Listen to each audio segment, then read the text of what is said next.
भर्ती की प्रक्रिया के बाद कुछ लोग न्यायालय में गए हैं, उससे संबंधित मामले वहां पर लंबित होंगे, वो अलग विषय है। अध्यक्ष महोदय, मैं आपसे माननीय मुख्यमंत्री से केवल इतना जानना चाहता हूं कि उन्होंने नेशनल एजुकेशन पॉलिसी पे बताया जो आने वाली है, इनकी जो आ चुकी है, लागू होगी।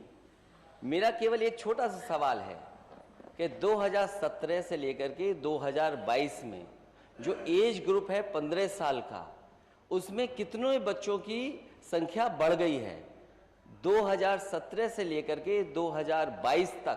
प्राथमिक शिक्षा में अकेले पिछले 5 वर्ष के अंदर इस सरकार ने किए हैं और शिक्षकों की भर्ती की प्रक्रिया को युद्ध स्तर पर अगर कहीं वैकेंसी है, चाहे वह माध्यमिक शिक्षा में हो, बेसिक शिक्षा में हो, उच्च शिक्षा में हो, प्राविधिक शिक्षा में हो या व्यावसायिक शिक्षा में हो या फिर संस्कृत विद्यालयों में हो, इन सब की भर्ती की प्रक्रिया को सुचारू रूप से संपन्न करने के लिए ही हमारी सरकार प्रदेश में शिक्षक भर्ती की प्रक्रिया को पूरी ईमानदारी, पूरी पारदर्शी तरीके से संपन्न करने के लिए ही एक नया शिक्षा आयोग गठन के लिए एक बिल लेकर के आई है।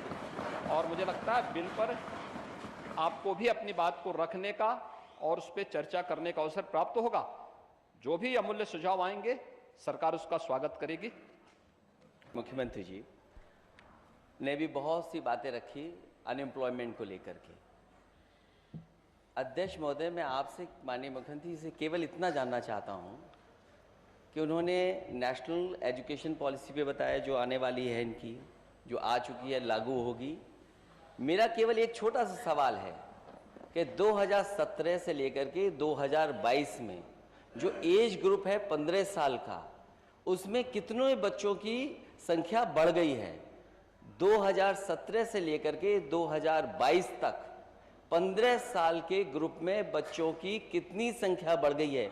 क्या उन बच्चों के भविष्य के बेहतर बनाने के लिए और उनको नौकरी रोजगार दिलाने के लिए आपके नेशनल एजुकेशन पॉलिसी के तहत और खासकर उत्तर प्रदेश की सरकार, डबल इंजन की सरकार, जो ये कहती है कि अनएम्प्लॉयमेंट रेशो हमारा ये है, एम्प्लॉयमेंट रेशो नहीं बताते, अनएम्प्लॉयमेंट रेशो ये है, तो वो क्या इन बच्चों की संख्या बताएगी सरकार?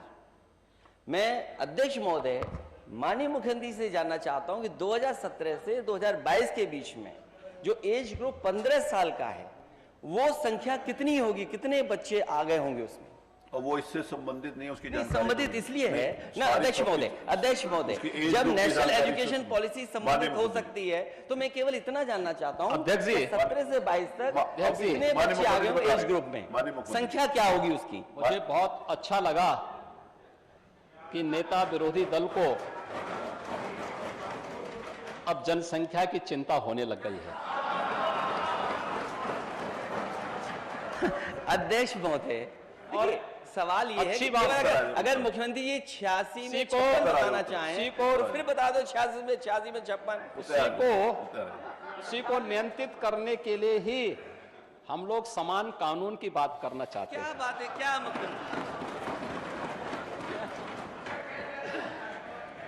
लेकिन अध्यक्ष जी, अरे आज उत्तर आ जाए फिर आप बोले। माननीय मुख्यमंत्री से केवल इतना जानना चाहता हूं कि 17 से 22 में मुझे साल के वही तो आ रहा हूं, कितने बच्चों की जवाब देने के लिए खड़ा हुआ हूं। इतना पेशेंस रखना चाहिए कि जब मैं खड़ा हुआ, मैं आपकी बात को सुन रहा था, जब मैं खड़ा, मैं तो वही बोलने के लिए आया हूं कि आपको जनसंख्या की चिंता हो रही है। मुझे इसमें अच्छा लगा कि इसको कैसे कंट्रोल किया जाए।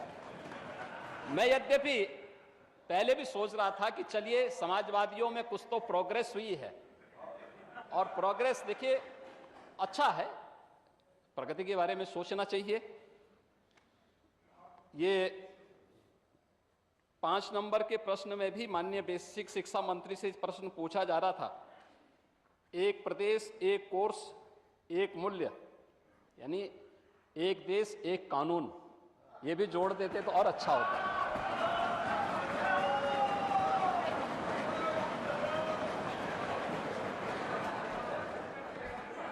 सरकार क्या कर रही है, ये तो सर्वे बताते हैं अनएम्प्लॉयमेंट रेट, अरे उत्तर आ जाए, उत्तर आ जाए फिर आप बोलिए। लाइव तो नहीं है अध्यक्ष जी? अध्यक्ष जी ये लाइव चल रहा है क्या? लाइव चल रहा है, अच्छा, बहुत धन्यवाद आपका। लाइव। अनएम्प्लॉयमेंट रेट ये एम्प्लॉयमेंट उपलब्ध कराने पे ही निर्भर करता है। और 2016-17 में उत्तर प्रदेश का अनएम्प्लॉयमेंट रेट 1919 से अधिक था, 19% से अधिक था। और आज के दिन पर यह अनएम्प्लॉयमेंट उत्तर प्रदेश का 3 से 4 के बीच में है। ये दिखाता है रोजगार के अवसर सृजित हुए हैं, लोगों को पारदर्शी तरीके से नौकरियां मिल रही हैं,